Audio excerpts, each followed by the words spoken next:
Hello दोस्तों, जय हिंद। तो आज की इस वीडियो में हम लोग फिर से पढ़ने वाले हैं, यानी दूसरा लेक्चर होगा बिहार स्पेशल के बारे में हम लोग पढ़ने वाले हैं। तो पहला आप लोग देख लिए होंगे लेक्चर, अगर नहीं देखे तो उसको जाकर जरूर आप लोग देख लीजिएगा। इसी चैनल पर है, यानी गोल्ड कैरेट कंपटीशन क्लासेस पर आप लोग को मिल जाएगा। ठीक है, तो आज जो ये है सेगमेंट बिहार स्पेशल में सेकेंड वीडियो होगा लेक्चर, इसके बारे में हम लोग पढ़ेंगे। अभी क्या चल रहा है बिहार स्पेशल में? अभी इंट्रोडक्शन ही क्लास चल रहा है। आज इंट्रोडक्शन क्लास को हम समाप्त करेंगे।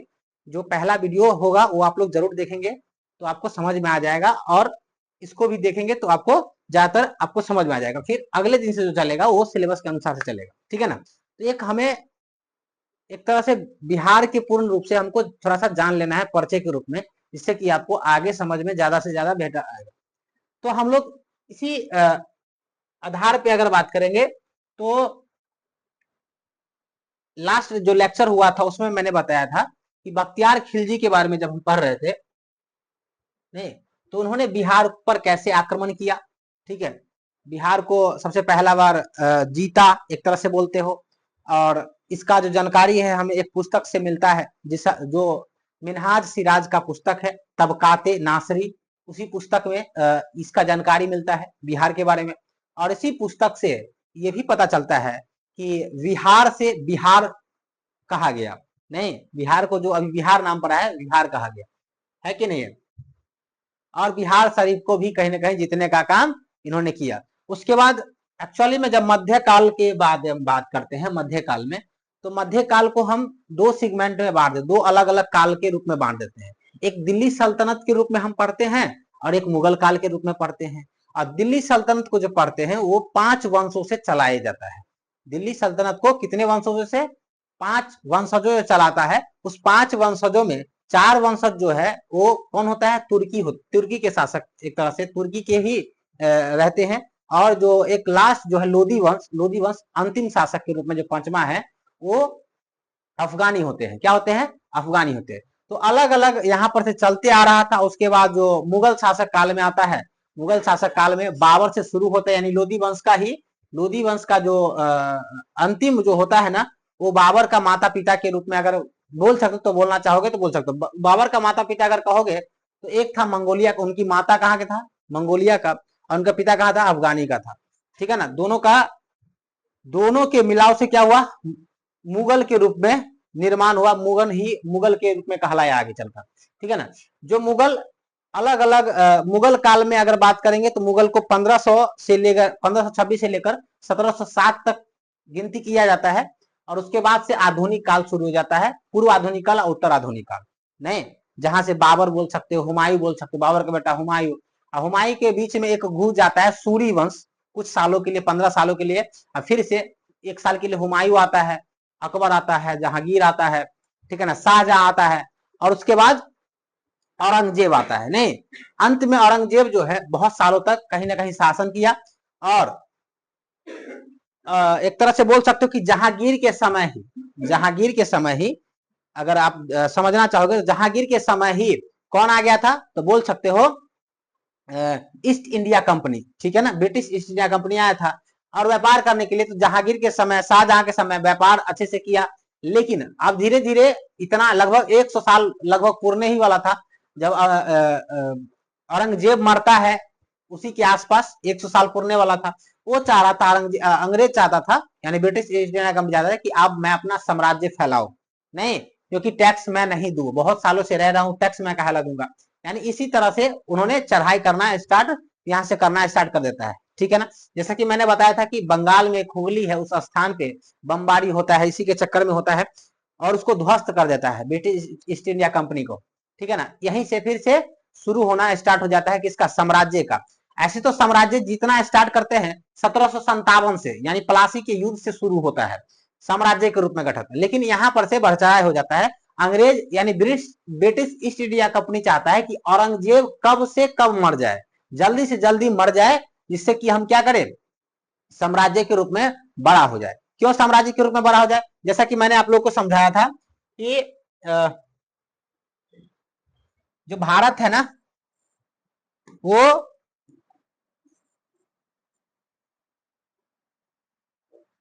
भारत में एक साम्राज्य था जो मुगल साम्राज्य था, नहीं तो मुगल साम्राज्य था, तो भारत का एक तरह से बोलते हो कि जैसे नेतृत्व करना, तो मुगल ने क्या क्या नेतृत्व कर रहा था। जैसे ही औरंगजेब का वेट करता है, औरंगजेब का मरने का वेट इसलिए करता है क्योंकि सब अलग अलग क्षेत्रीय क्षेत्रीय साम्राज्य जो होता है वो अलग अलग होता है, वो अलग अलग नेतृत्व करने वाला कोई रह नहीं जाता है, तो वही British East India Company wait करता है कि मर जाए, ठीक है ना। तो इधर जैसे मैंने बताया कि बंगाल बंगाल जो है मुर्शिद कुली खान के पास आ जाता है, अवध अवध के नवाब भी अलग से हो जाता है, उसके बाद यहाँ पर हैदराबाद हैदराबाद में निजाम आ जाता है, नहीं उसके बाद अगर हम बोलेंगे मैसूर मैसूर में कौन आता है, हैदर अली कहीं ना कहीं अपना क्षेत्रीय आधार बनाता है, महाराष्ट्र यानी मराठी आता है, यहाँ पर अलगे एक रहता है, इधर आता है सिख। तो ये सब अलग अलग बहुत सारे एक राज्य के रूप में, राज्य हम उस समय के हिसाब से राज्य ने प्रांत के रूप में हम बोल सकते हैं, ये अलग अलग प्रांतों में सब अपना अपना बचाव करने के लिए हुआ, क्योंकि नेतृत्व करने वाला क्या हो गया, खत्म हो गया।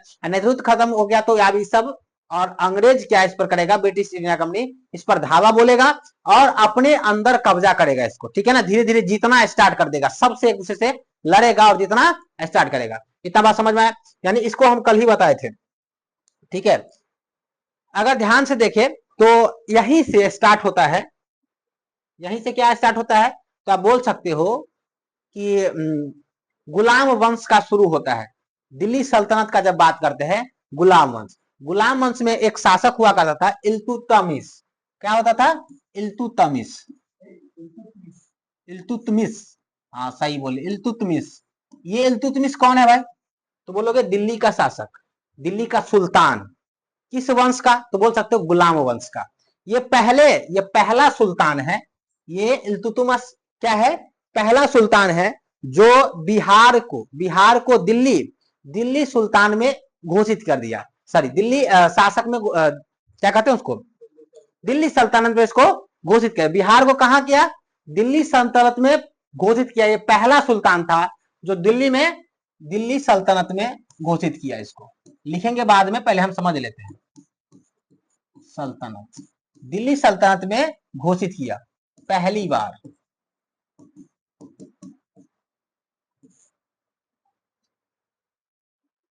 घोषित किया, ठीक है।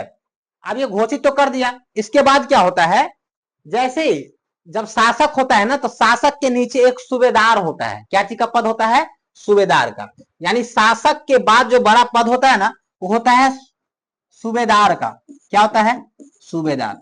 अब सूबेदार क्या चीज का सूबेदार, तो बोलेंगे सूबे का सूबेदार। सूबे मतलब क्या होता है, सूबे मतलब बोलेंगे प्रांत या वहां का प्रदेश, ठीक है ना, उस प्रदेश का सूबेदार होना। सूबेदार का मतलब अब क्या होता है, तो सूबेदार का मतलब होता है कानूनी प्रमुख, कानूनी जानकार, कानूनी प्रमुख, समझ में आ रहा है कि, यानी सूबेदार का मतलब क्या था, कानूनी प्रमुख, जो कानून को जानता होगा, ठीक है ना। तो वो राज्य में उसका घोषित कर दिया गया और सूबेदार बन गया, ठीक है ना। और जो सूबेदार बना, पहला बार बना इल्तुतमिश के शासन काल में, वो बना मलिक जानी। क्या बना था, मलिक जानी। क्या बोलोगे, मलिक जानी। ये मलिक जानी कौन है, तो बोल दोगे इल्तुतमिश का जो शासक में जो सूबेदार बना था, ये पहली बार बना था, ठीक है, ध्यान रखना। क्या नाम है, मलिक जानी, ठीक है।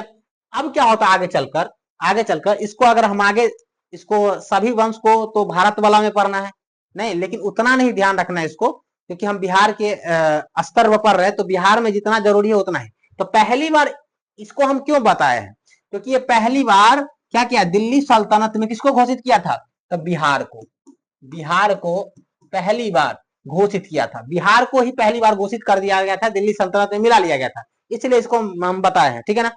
थोड़ा सा अकबर पे आते हैं, तो अकबर क्या बोल रहा है कि अकबर 1576 में 1576 में अकबर 1576 में बिहार को जीत लेता है।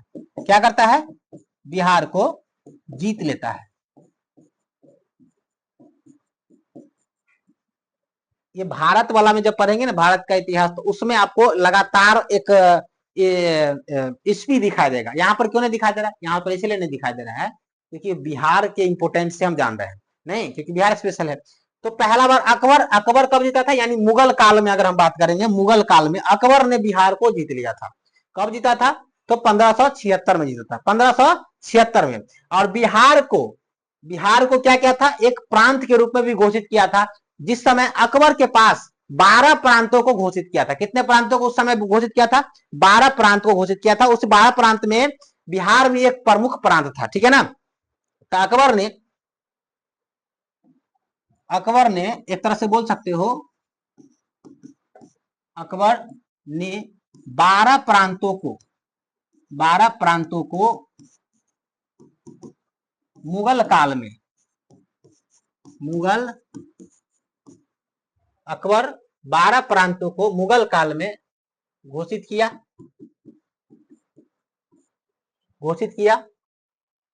जिसमें बोल सकते हो, जिसमें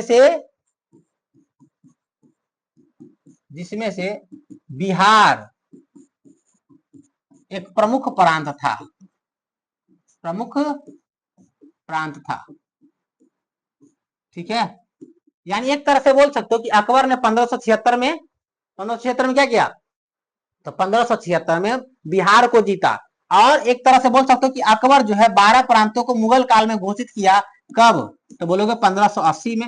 और 1580 में एक बिहार भी, उस 12 में से एक बिहार भी उसका प्रमुख प्रांत माना गया। समझ में आ रहा है कि ना? तो ये ध्यान रखना है इस बात को।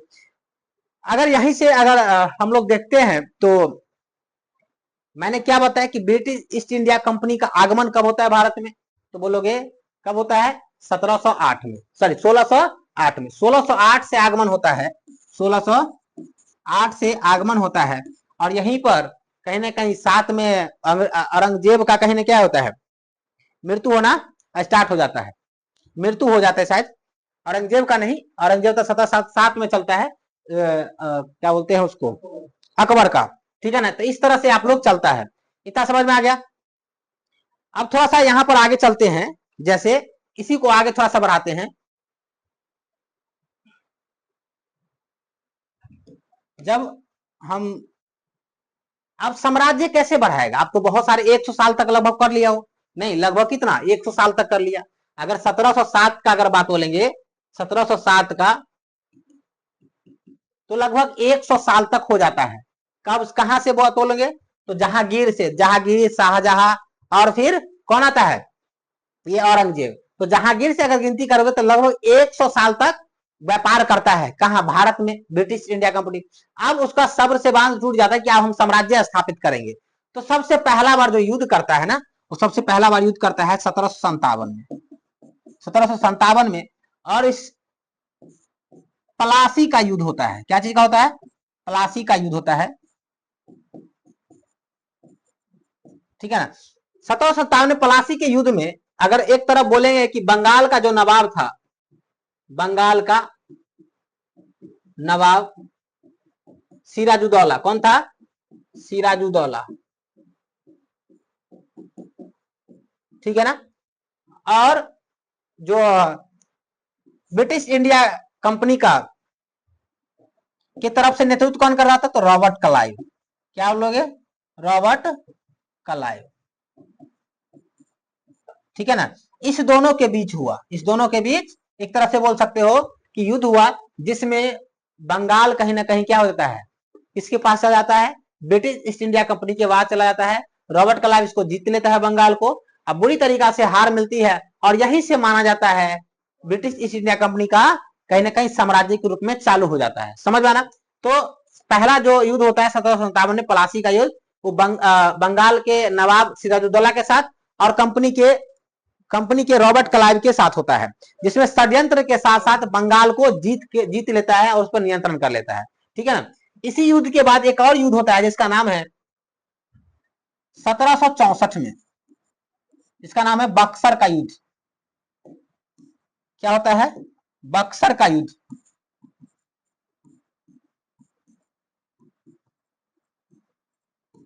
बक्सर का युद्ध। और इस बक्सर के युद्ध में, इस बक्सर के युद्ध में तीन तीन लोग शामिल रहता है, और एक साइड से एक तरह से बोल सकते हो कि अंग्रेज रहता है, यानी ब्रिटिश ईस्ट इंडिया कंपनी रहता है।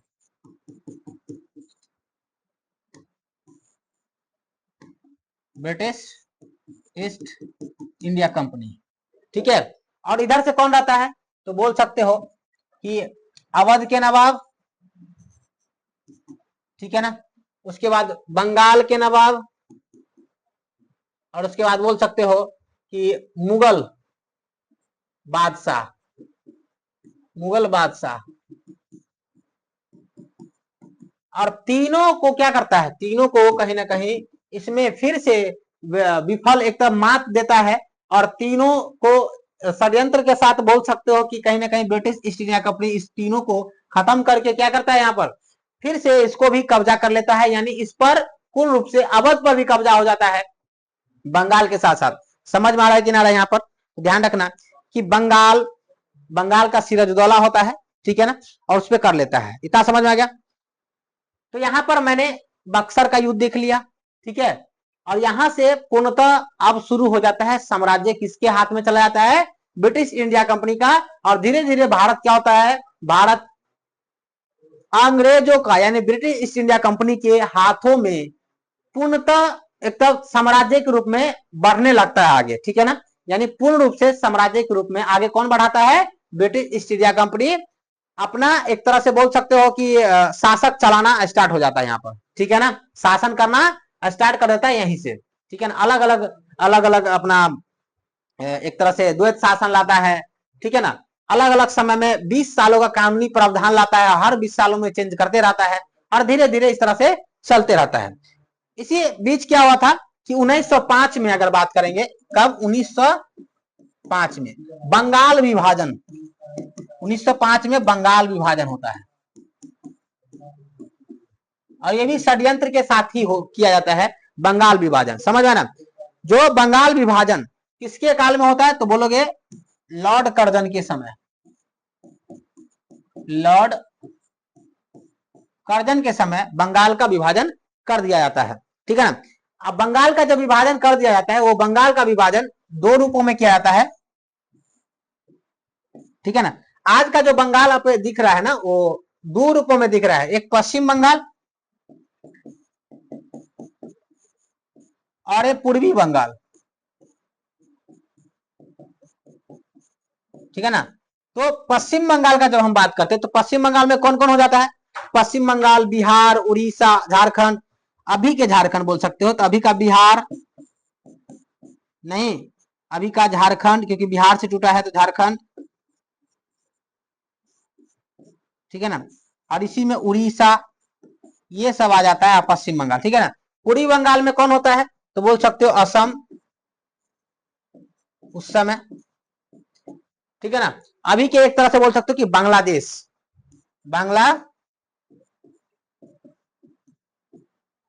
बांग्लादेश, यानी पूर्वी बंगाल में अभी का असम बांग्लादेश के रूप में, यानी इतने राज्य के साथ साथ एक देश भी एक बंगाल के रूप में था, इतना बड़ा था ये बंगाल, समझ में ना। तो जब विभाजन किया गया लॉर्ड कर्जन के द्वारा, और ये षड्यंत्र के साथ ही किया गया अलग अलग रूप में, ठीक है ना, कि जिससे कि वो क्या कर सके, फायदा कमा सके, फायदा ज्यादा ज्यादा कर सके, नहीं।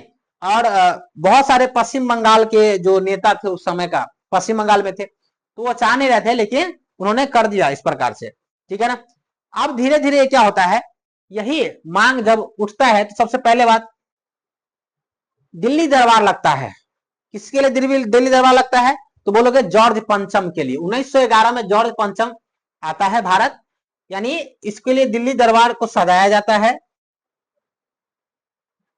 ठीक है। यानी बोल सकते हो दिसंबर 1911, दिसंबर 1911 में जॉर्ज पंचम आता है, जॉर्ज पंचम, ठीक है ना। आइए, जॉर्ज पंचम कहां आता है, तो बोलोगे दिल्ली दरबार में लगता है इसके लिए। और दिल्ली दरबार लगता है, यानी दिल्ली दरबार को एक तरह से सजा दिया जाता है अच्छे से।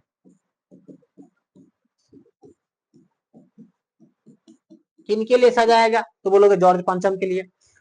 जब जॉर्ज पंचम आता है, तो इन्होंने तीन बातें इस पर बोलता है, तीन बातें इनका लागू होता है। सबसे पहला, जॉर्ज पंचम का तीन बात कौन कौन सा लागू होता है, तीन बातें ये लागू करते हैं, तीन बातें।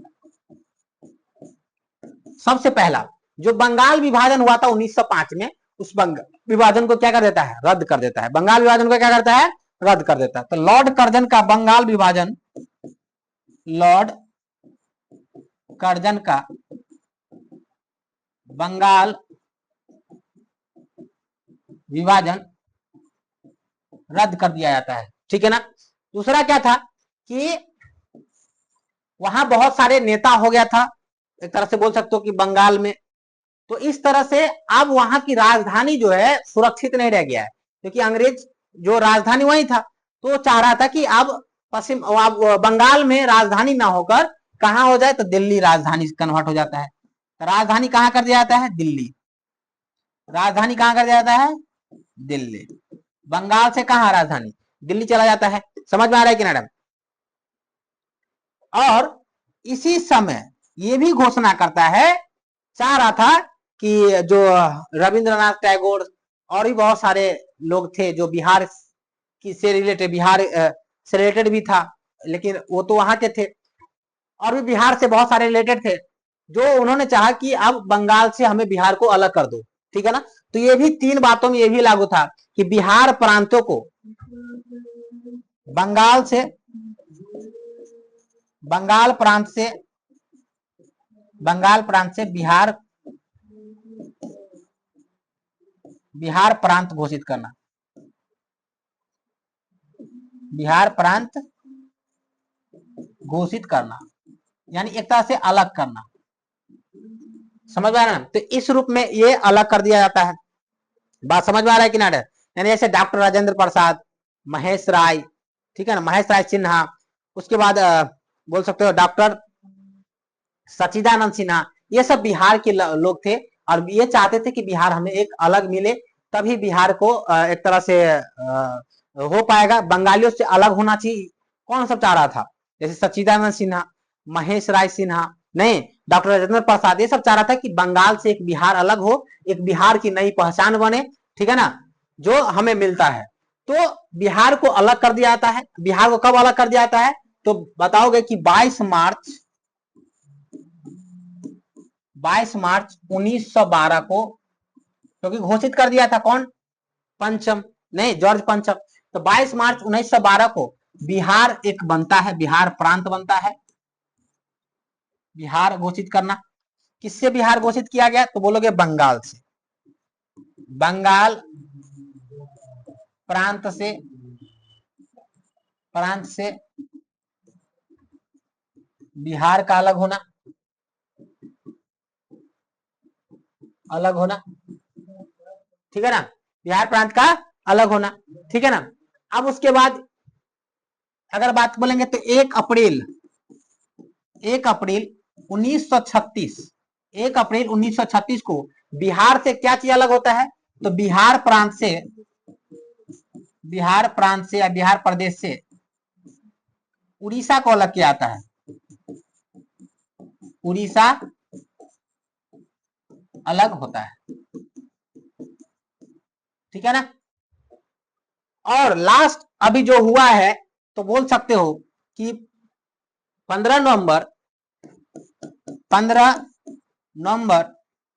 2000 ईस्वी में बिहार से ही किसको अलग किया गया, तो बिहार राज्य से, राज्य के रूप में था, बिहार राज्य से झारखंड को अलग किया गया। झारखंड राज्य, बिहार राज्य से झारखंड राज्य बना, ठीक है ना। तो वर्तमान में इतना बना हुआ है, ठीक है ना। सबसे पहला बात, बंगाल से बिहार बनता है 1912 में 22 मार्च को, इसलिए 22 मार्च को बिहार दिवस के रूप में भी मनाया जाता है। 1 अप्रैल को बिहार से उड़ीसा के रूप में राज्य बनता है, और 15 नवंबर 2000 ईस्वी को एक तरह से बोल सकते हो बिहार से फिर से झारखंड बनता है। तो बिहार जो है अभी इस प्रकार का हमें बिहार दिख रहा है, ये जो आपको दिख रहा है ना सामने, ये बिहार अभी इस तरह का दिख रहा है, जो अभी वर्तमान में ऐसी स्थिति में है, ठीक है ना। जो अभी इतना है, इस सब को अलग करने के बाद इतना बचता है बिहार। इसी बिहार के रूप में मुख्य रूप से हमें पढ़ना है, ठीक है ना। तो जितना भी मैंने जानकारी दिया हूं, इसका हमें एक सीमावर्ती इलाका पढ़ना पड़ेगा बिहार का, जो हम पढ़ेंगे। समझ रहे हैं ना। तो आप चाहे तो आप इसको लिख सकते हैं, जो अभी मैंने बताया है उसको आप अच्छे तरह से लिख सकते हैं। जैसे यहां पर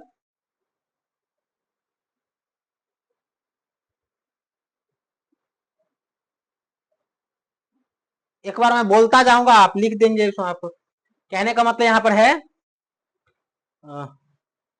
हाँ ठीक है।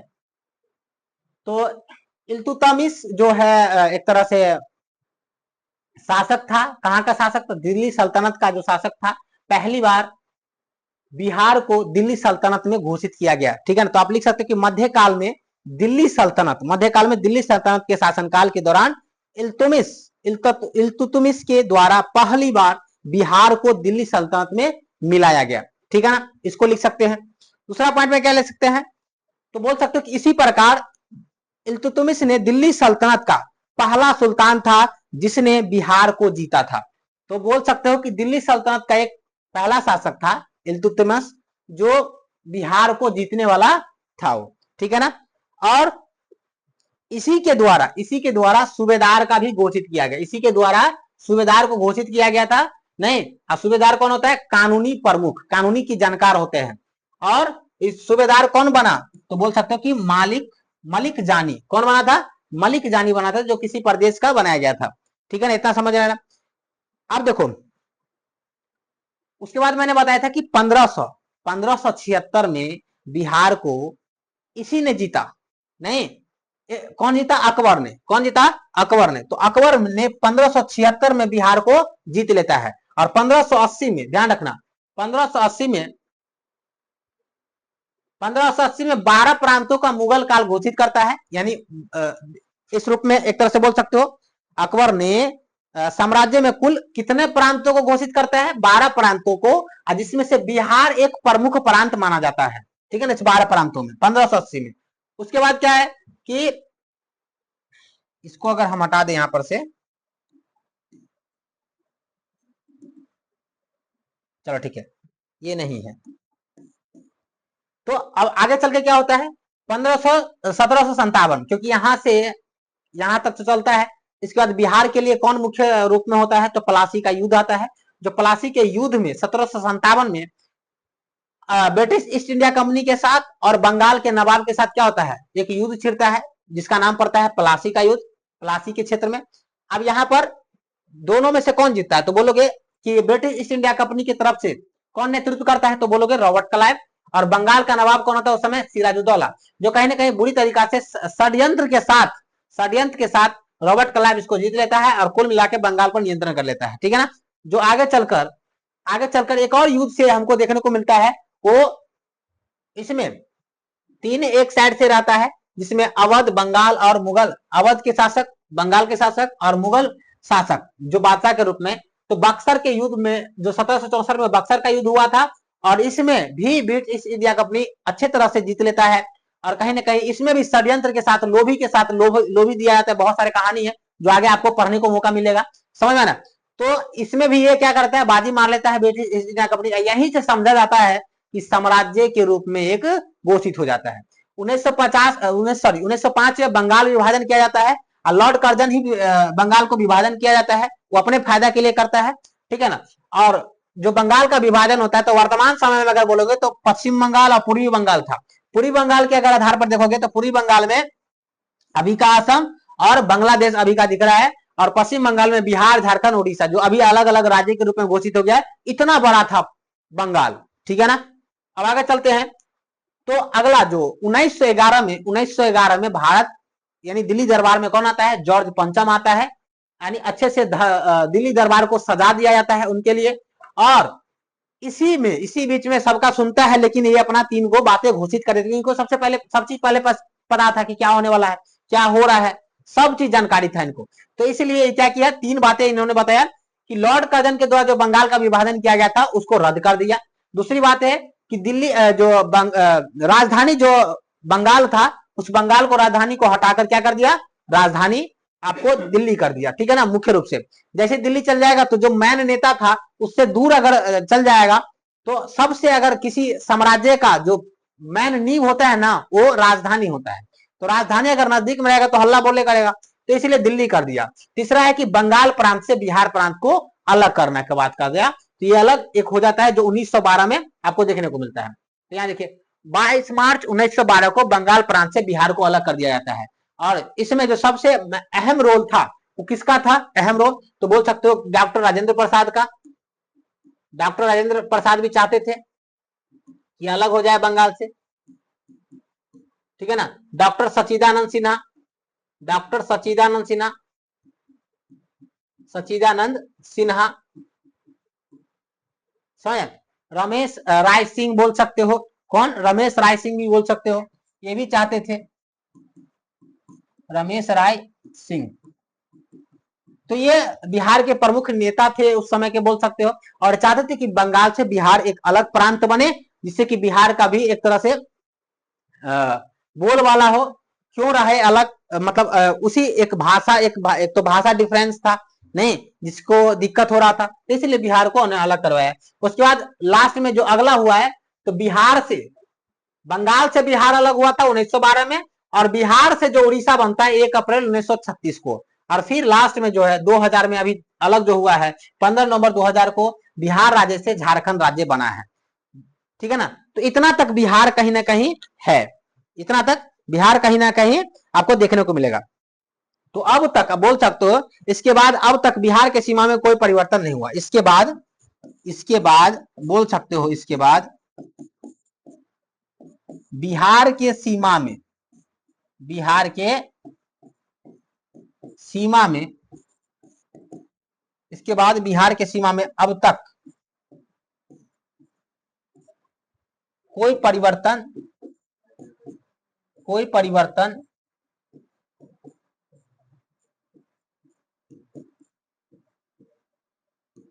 नहीं हुआ है, कोई परिवर्तन नहीं हुआ, ये ध्यान रखना इस बात को। यानी अभी जैसा बिहार दिख रहा है अभी उस रूप में है, यानी 39 जिला के रूप में आपको देखने को मिलेगा। लेकिन अभी फिर से कहीं ना कहीं खटक रहा है कि जैसे आपको किशनगंज है, पूर्णिया है, कटिहार है, इस तीनों जो जिला है ना, उसको एक अलग सीमांचल राज्य के रूप में घोषित किया जा रहा है। मतलब अभी घोषित नहीं हुआ है, चाह रहे हैं कि एक नया राज्य बने, बंगाल से 6 गो जिला को लेगा, 3 या 6 गो जिला को, और बिहार से 3 गो जिला को एक सीमांचल राज्य घोषित कर देगा, ठीक है ना, क्योंकि डिस्ट्रीब्यूट वाला इलाका है, क्योंकि पूर्वी क्षेत्र में जाने के लिए बड़ा दिक्कत होता है, इसीलिए वो चाहता है कि ये अलग हो जाए। लेकिन अभी फिलहाल अभी अलग नहीं है, तो इसलिए हम इस पर चर्चा नहीं करेंगे, ध्यान रखना इस बात को। अब थोड़ा सा हम आगे चलते हैं, बिहार के सीमावर्ती जिला के बारे में हम बात करते हैं। बिहार के सीमावर्ती जिला के बारे में हम बात करते हैं, ठीक है ना।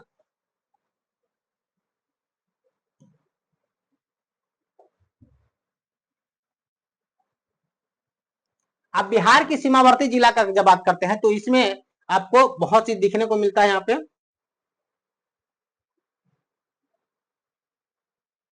देखिए, यहाँ पर ये आपको बिहार दिख रहा है। तो सबसे पहले हम लोग इसका बात करेंगे, इसमें अगर ध्यान से देखिए, सीमावर्ती जिला में, सीमावर्ती, बिहार के सीमावर्ती जिला नहीं, तो बिहार कितने राज्यों से घिरा हुआ है, कितने देशों से घिरा हुआ है? तो बिहार जो राष्ट्रीय स्तर पर 3 से घिरा हुआ है। राष्ट्रीय सीमा कितना लगता है? 3। और अंतरराष्ट्रीय सीमा कितना लगता है? 1 लगता है बिहार से अंतरराष्ट्रीय सीमा 1, और राष्ट्रीय सीमा कितना? 3 साइड से लगता है, ठीक है ना।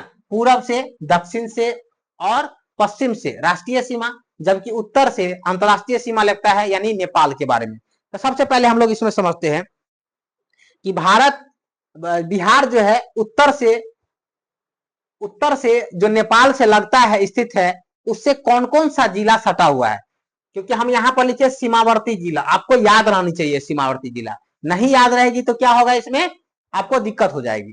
सीमावर्ती जिला अगर नहीं याद रहेगा तो क्या हो जाएगा, दिक्कत हो जाएगी, क्योंकि इसे सवाल डायरेक्ट पूछा जाता है। जैसा मैं आप लोग को दिख रहा है, सबसे पहला हम आपको याद करवाते हैं। सबसे पहले कि बिहार के उत्तर में कौन है भाई?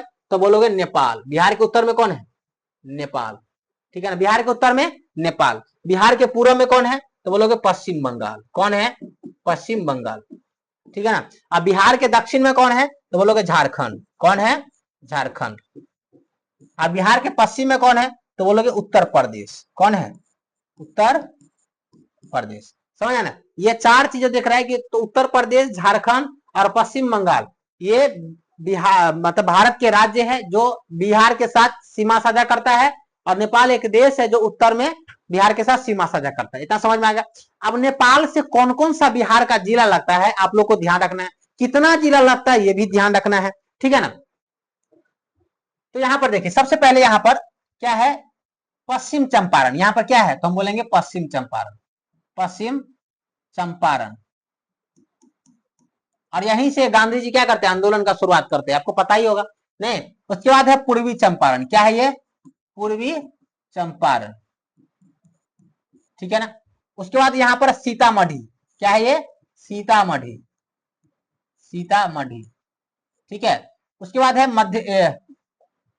मधुबनी। क्या है यहां पर, मधुबनी, मधुबनी नहीं, मिथिला पेंटिंग। उसके बाद है यहां पर सुपौल, सुपौल, ठीक है ना। अररिया, और यहां पर है किशनगंज। क्या है ये, किशनगंज, ठीक है ना, ध्यान रखना।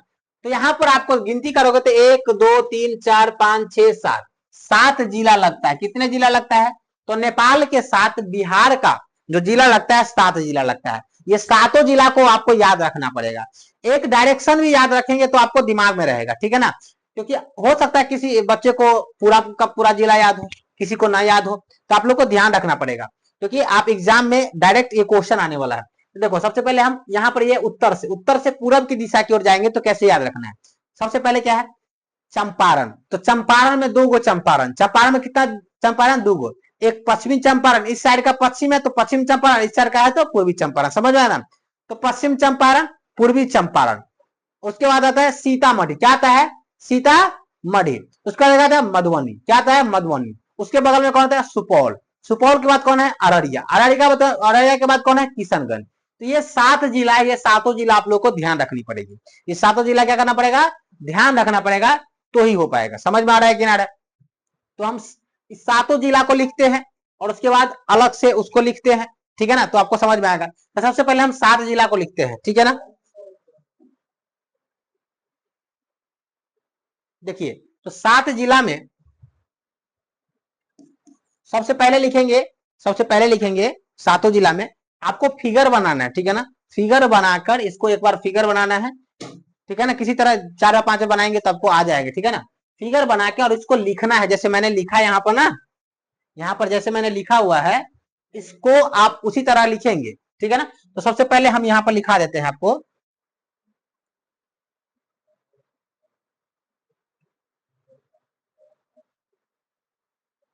इसमें लिखना है कि जो बिहार भारत के,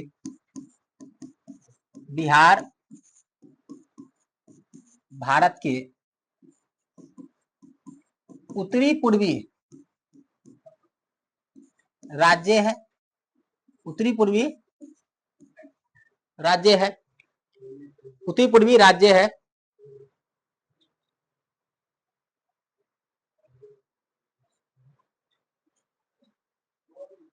और इस प्रकार राज्य है, इस प्रकार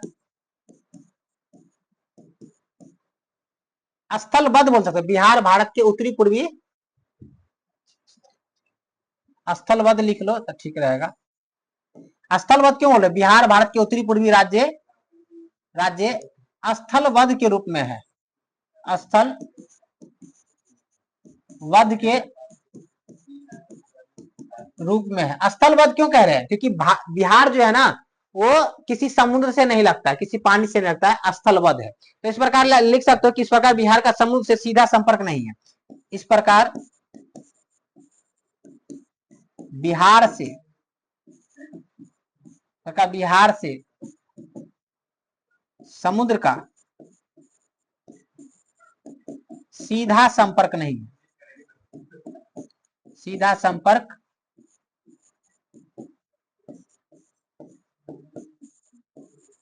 नहीं है। समझ में आ रहा है कि नहीं, सीधा संपर्क बोल सकते हो कि नहीं है, ठीक है ना। उसके बाद बिहार के उत्तर में नेपाल। यहां पर देखेंगे हम सबसे पहले दूसरा पॉइंट लिखेंगे कि बिहार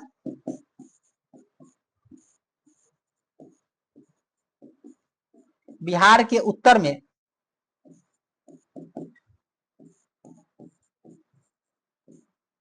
नेपाल स्थित है।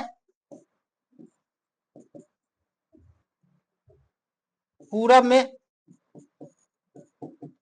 पश्चिम बंगाल,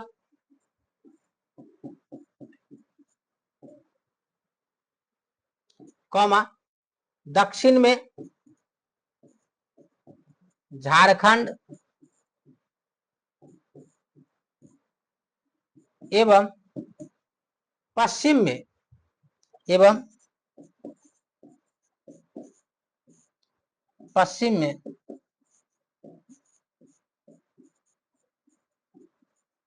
उत्तर प्रदेश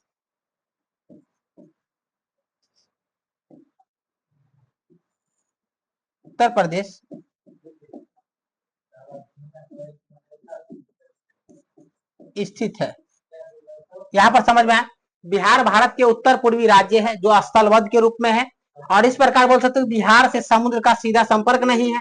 बिहार के उत्तर में नेपाल स्थित है, पूर्व में पश्चिम बंगाल, दक्षिण में झारखंड एवं पश्चिम में उत्तर प्रदेश स्थित है। इतना समझ में आ गया। अब कौन कौन सा जिला है ये भी आपको पता हो गया। यहाँ पर कौन कौन सा जिला है तो ध्यान से देखिए। यहाँ पर एक तरह से बोल सकते हो तो बिहार के उत्तर में नेपाल स्थित है जिसके साथ 7 जिले लगते हैं। तो तीसरा पॉइंट हो जाएगा बिहार के उत्तर में नेपाल स्थित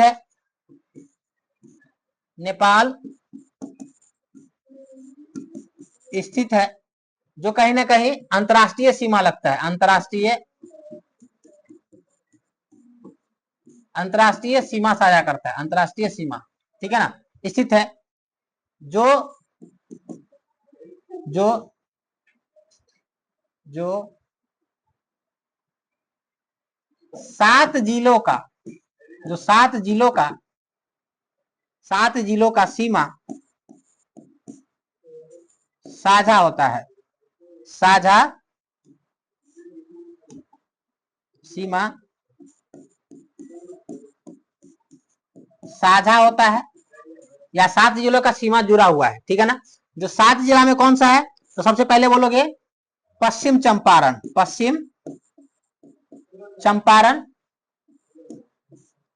दूसरा है पूर्वी चंपारण,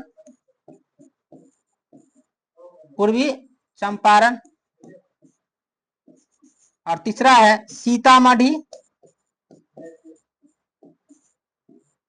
चौथा है मधुबनी,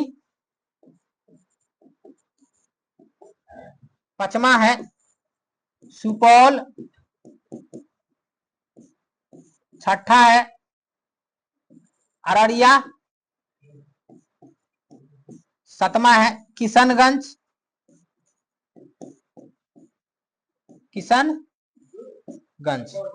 ये 7 गो ऐसा जिला है जो बिहार का जिला ऐसा है कि जो नेपाल के साथ सीमा साझा करता है। और ये जो मैंने लिखा है क्रमबद्ध तरीका से, ये क्रमबद्ध तरीका है, बोलोगे उत्तर से पूरब की ओर ये सीमा साझा है, ठीक है ना। ध्यान रखना उत्तर से पूरब। तो आपको एक क्रम वाइज भी याद रह सकते हैं। आपसे पूछा जाता है कि पूर्वी चंपारण किस किस जिला के साथ लगता है जो नेपाल के साथ सटा हुआ है, तो बोलोगे पश्चिम चंपारण, और क्या बोलोगे सीतामढ़ी, इससे साथ सटा हुआ है। कैसे आप बोल सकते हो पश्चिम चंपारण, पूर्वी चंपारण, सीतामढ़ी, मधुबनी, नहीं मधुबनी के बाद क्या हो जाएगा तो बोलोगे सुपौल, अररिया और किशनगंज, ये 7 गो जिला इससे सटा हुआ है, ठीक है। चलिए अब आगे चलते हैं, थोड़ा ध्यान से समझिएगा। अगला पॉइंट 4 नंबर पॉइंट हम लोग समझते हैं, ठीक है। अब बिहार के साथ जो चौथा पॉइंट है, बिहार के साथ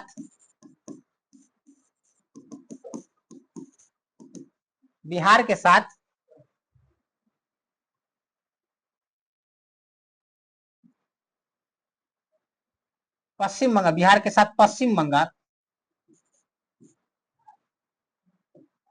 एक सेकंड, बिहार के पश्चिम में पश्चिम बंगाल स्थित है जो 3 जिला सीमा साझा करती है। यानी बिहार का 3 जिला ऐसा है जो पश्चिम बंगाल से जुड़ा हुआ है। कौन कौन सा है जो ध्यान समझिए। अब थोड़ा सा एक दिमाग में और चीज रखना है, बिहार का 4 ऐसा जिला है, बिहार का 4 ऐसा जिला है जो दो गो सीमा साझा करता है, 2 गो के साथ सीमा साझा करता है। एक तो नेपाल के साथ करेगा और पश्चिम बंगाल के साथ भी करेगा। तो किशनगंज देखिए ध्यान से, किशनगंज जो दिख रहा है वो 2 गो, एक तो नेपाल के साथ सीमा साझा करता है और एक पश्चिम बंगाल के साथ सीमा साझा करता है, पश्चिम बंगाल के साथ भी सीमा साझा करता है। तो एक किशनगंज है, एक कटिहार है और एक क्या है इधर है आपको रोहतास और एक है पश्चिम चंपारण। तो 4 ऐसा जिला है बिहार का जो दो सीमा के साथ साझा करता है, ठीक है ना। सबसे पहले हम लोग बात करते हैं बिहार के पश्चिम बंगाल, बिहार के पश्चिम में पश्चिम बंगाल है, जो बिहार के 3 जिला है जो पश्चिम बंगाल से जुड़ा हुआ है। पहला है किशनगंज और दूसरा है पूर्णिया और तीसरा है कटिहार। क्या है, किशनगंज पूर्णिया कटिहार, किशनगंज पूर्णिया कटिहार, ये तो तीनों याद ही रहेगा, यानी 3 जिला है। 3 जिला भी इसको भी बनाओगे आप लोग और उसमें इंडिकेट करोगे। तो 3 जिला कौन कौन सा है, तो 3 जिला है, एक है किशनगंज, किशनगंज पूर्णिया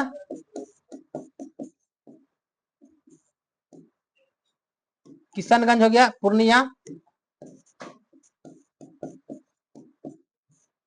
तीसरा कटिहार।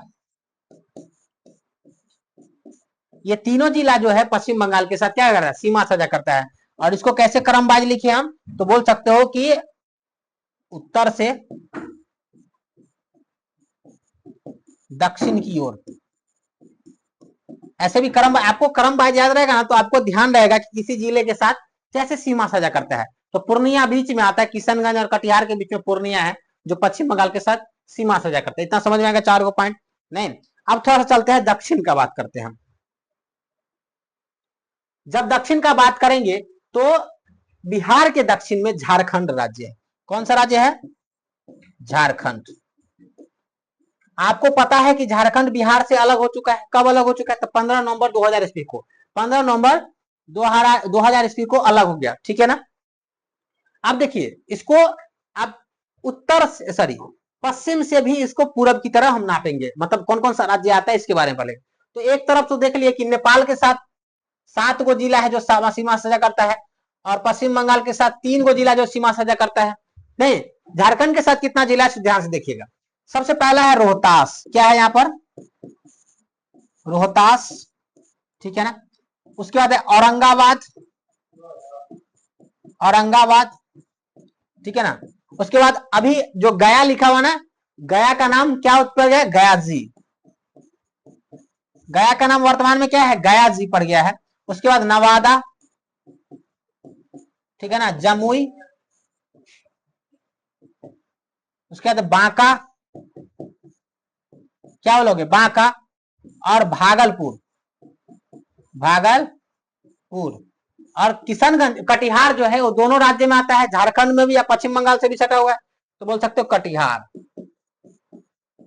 अब गिनती करो, 1 2 3 4 5 6 7 8, यानी कितने राज्य, कितने जिले सटे हुए हैं, तो बोलोगे 8 जिले। 8 वैसे जिले बिहार के जो झारखंड से सटे हुए हैं, क्या चीज सटे हुए हैं, झारखंड से सटे हुए। समझ में आ रहा है कि नहीं आ रहा है, तो ध्यान रखना है कि बोलोगे कि 5वां नंबर बिहार के दक्षिण में, बिहार के दक्षिण में झारखंड राज्य स्थित है, जिसमें 8 जिले, 8 जिले सीमा साझा करता है, सीमा साझा करता है। कितने जिले सीमा साझा करता है, 8 जिले। 8 जिलों में सबसे कौन है पहले, तो बोलोगे रोहतास, औरंगाबाद, गया जी, नवादा, जमुई, बांका, भागलपुर, कटिहार। 1 2 3 4 5 6 7 8, ठीक है ना। तो 8 जिले है जो सीमा साझा करता है। तो ध्यान रखना है इस 8 जिलों को। पहला कौन है? रोहतास, रोहतास औरंगाबाद, रोहतास औरंगाबाद, गया जी, नवादा, जमुई, बांका, भागलपुर और कटिहार। ये 8 जिले है जो आप लोग को ध्यान रखना है। इसको ट्रिक से भी याद रख सकते हैं। नहीं, रोना, रोकर, रोया और गया, रोआ, रोया और गया, कहां गया? नवादा। नहीं, क्यों गया? क्योंकि जमुई में ससुर जी रहते हैं, ऐसे ही बोल सकते हो।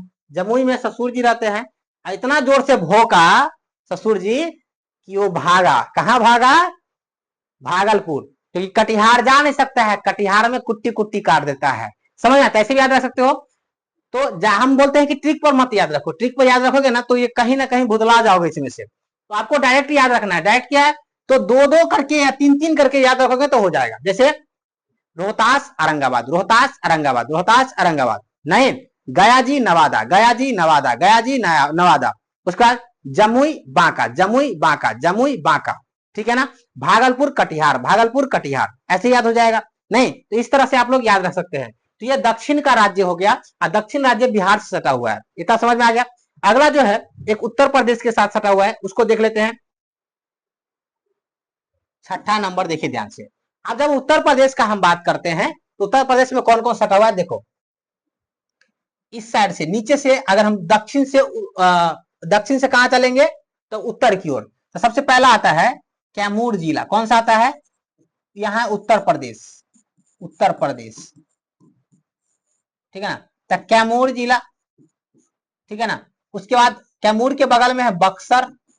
अभी देखे थे बक्सर का लड़ाई यही हुआ था। उसके बाद यहाँ पर है सारण। कौन है यहाँ पर? सारण। सॉरी, सारण से पहले है भोजपुर। क्या बोलोगे? सारण से पहले क्या है? भोजपुर।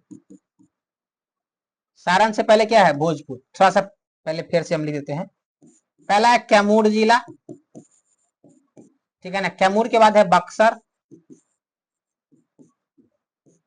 बक्सर के बाद है भोजपुर, भोजपुर, भोजपुर के बाद है सारण, और सारण के बाद है सिवान, सिवान के बाद है गोपालगंज, और गोपालगंज के बाद है पश्चिम चंपारण, पश्चिम चंपारण, ठीक है ना। कितना जिला हो गया? 1 2 3 4 5 6 7 हो गया। लेकिन रोहतास जो है दोनों राज्य से सटा हुआ है, उत्तर प्रदेश से भी। तो उत्तर प्रदेश से एकमात्र रोहतास जिला ऐसा है पूरे जिला में सबसे छोटा सीमा साझा करता है। रोहतास चारों अलग अलग जो सीमा साझा करता है, अलग अलग, जैसे नेपाल, उत्तर प्रदेश, पश्चिम बंगाल और झारखंड, इस सबसे कम सीमा साझा अगर कोई करता है तो रोहतास राज्य करता है। किससे? तो उत्तर प्रदेश। एकदम छोटा सा यहाँ पर गैप है, ठीक है ना। तो रोहतास भी एक है, बोल सकते हो रोहतास, ठीक है ना। तो 8 हो गए यहाँ पर, ध्यान रखिए। तो कैसे याद रखोगे? रोहतास, कैमूर, भोजपुर, रोहतास, कैमूर, सॉरी, रोहतास, कैमूर, बक्सर और भोजपुर। क्या बोलोगे? रोहतास, कैमूर, बक्सर, भोजपुर, ठीक है ना। उसके बाद बोलोगे सारण, सिवान और गोपालगंज। सारण, सिवान, गोपालगंज, सारण, सिवान, गोपालगंज। और पश्चिम चंपारण तो कहते ही हो। नीचे से क्या बोलोगे? तो कैमूर, बक्सर, भोजपुर, कैमूर, बक्सर, भोजपुर। रोहतास तो कहती हो, तो रोहतास को नीचे छोड़ो और पश्चिम चंपारण को ऊपर छोड़ो। नहीं तो यहाँ पर क्या हो जाएगा? रोहतास, कैमूर, बक्सर, भोजपुर। नहीं, सारण, सिवान, गोपालगंज। ऐसे याद करना है। ये उत्तर प्रदेश से 8 गो जिले लगते हैं। तो आप यहां पर क्या लिखोगे कि बिहार के पश्चिम में, पश्चिम में उत्तर प्रदेश स्थित है, स्थित है, जिसमें जिसमें 8 जिले सीमा साझा करती है या करता है। यानी बिहार के 8 जिले ऐसे हैं जो उत्तर प्रदेश के साथ सीमा साझा करता है। यानी टोटल अगर सीमा साझा किया तो कितना किया, अगर हम अलग अलग राज्य के साथ बोलेंगे तो नेपाल के साथ 7 हो गया, 3 हो गया किसके साथ, पश्चिम बंगाल के साथ, 8 किसके साथ, झारखंड के साथ, और 8 उत्तर प्रदेश के। तो 8 8 16 16 और 7 23 23 3 25 23 3 26 23 3 क्या है 26। लेकिन यहाँ 26 जिले नहीं पूरा है। कैसे 26 जिले नहीं पूरा है, तो 4 जिलों को हम 2 बार काउंट कर लिए। 4 जिलों को कितने बार काउंट कर लिए, 2 बार कर लिए। एक किशनगंज है, एक कटिहार है, एक इधर है आपको रोहतास, और इधर एक है पश्चिम चंपारण। तो पश्चिम चंपारण, ये चारों जिला को एक ही बार काउंट करना था, एक बार घटा दो तो 26 में से 4 गया तो 22, तो 22 जिले सीमा साझा करता है। तो 7वां पॉइंट में आप लिख सकते हो कि बिहार का 22 जिले, बिहार का 22 जिले सीमावर्ती जिले के रूप में है। बिहार का 22 जिले सीमावर्ती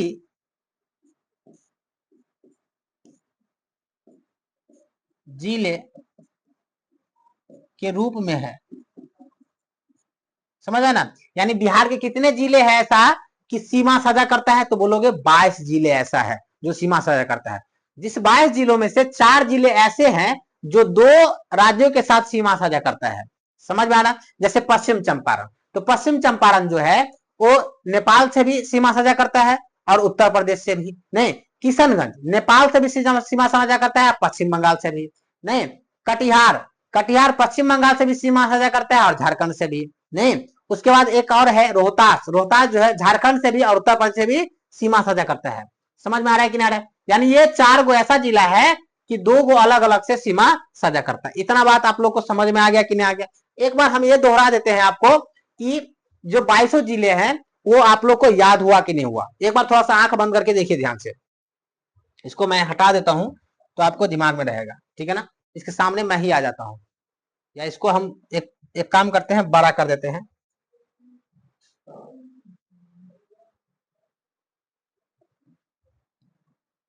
ठीक है, अब देखो 22 को जिले कौन कौन सा है, तो ध्यान रखना। हम नेपाल के साथ सटे हुए से पहले बात करेंगे, और नेपाल से सटे हुए पश्चिम बंगाल झारखंड होते हुए उत्तर प्रदेश में जाएंगे। तो देखो पश्चिम चंपारण, पूर्वी चंपारण, सीतामढ़ी, मधुबनी, सुपौल, अररिया, किशनगंज, पूर्णिया, कटिहार, ठीक है ना। अब इधर से आ जाओ नीचे से, तो बोलोगे रोहतास औरंगाबाद,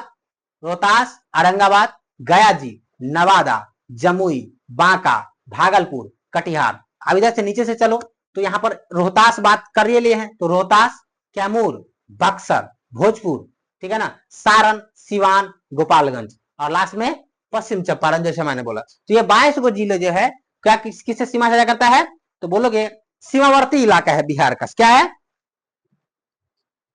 ठीक है ना। तो हम लोग अभी कुल मिला के इंट्रोडक्शन के ही रूप में हम लोग पढ़े हैं। तो 2 क्लास में इंट्रोडक्शन यहाँ पर क्या हो गया, बिहार का खत्म हो गया। लेकिन यहाँ पर से आप मेन सिलेबस शुरू होता है इसके बाद नहीं। तो अगला जो नेक्स्ट क्लास होगा ये आप लोग थोड़ा सा एक बार देख लीजिएगा, स्क्रीनशॉट लेकर आप लोग उसको थोड़ा सा नोट डाउन कर लीजिएगा, तो आपको समझ में ज्यादा से ज्यादा आएगा, ठीक है ना। और यहाँ से अगले क्लास जो होगा उससे हम लोग सिलेबस के अनुरूप ही पढ़ेंगे। यहाँ तक पढ़ना जरूरी था, क्योंकि अब अगर ये जितना जिला जान लिया ना, एक बार आपको बिहार का जो नक्शा है ना उसको थोड़ा सा, बिहार का नक्शा कैसा है, आयताकार थोड़ा सा दिखता है, आयताकार के रूप में ही आप बोल सकते हो, दिखता है। और इसको जितना बार प्रैक्टिस करोगे, आपको बार बार प्रैक्टिस करने से क्या होगा, आ जाएगा। और आपको आना ही चाहिए, बिहार का जिला आना ही चाहिए, नहीं आएगा खास करके सीमावर्ती जिला तो ध्यान हो, गड़बड़ हो जाएगा। पटना जिला जो हमारा बिहार का राजधानी है, वो पटना जिला से बिहार का 9 गो जिला सटा हुआ है। कितना जिला सटा हुआ है, पटना जिला से 9 गो जिला सटा हुआ है पटना, ठीक है ना। तो उसको हम आगे देखेंगे, फिलहाल अभी देखिए भूगोल में देखेंगे, बिहार के भूगोल में स्पेशल में इतना ध्यान रखना है, ठीक है ना। तो अगला जो हम यहाँ से स्टार्ट करेंगे, इतिहास स्टार्ट करेंगे, बिहार का इतिहास। किसका इतिहास, बिहार का, यानी भारत के इतिहास के साथ बिहार का इतिहास हम लेकर चलेंगे। तो आप लोग ये क्लास कैसा लगा आप लोग कमेंट सेक्शन में जरूर लेकर बताइएगा, और फिर से हम नेक्स्ट क्लास में मिलते हैं, तब तक के लिए धन्यवाद।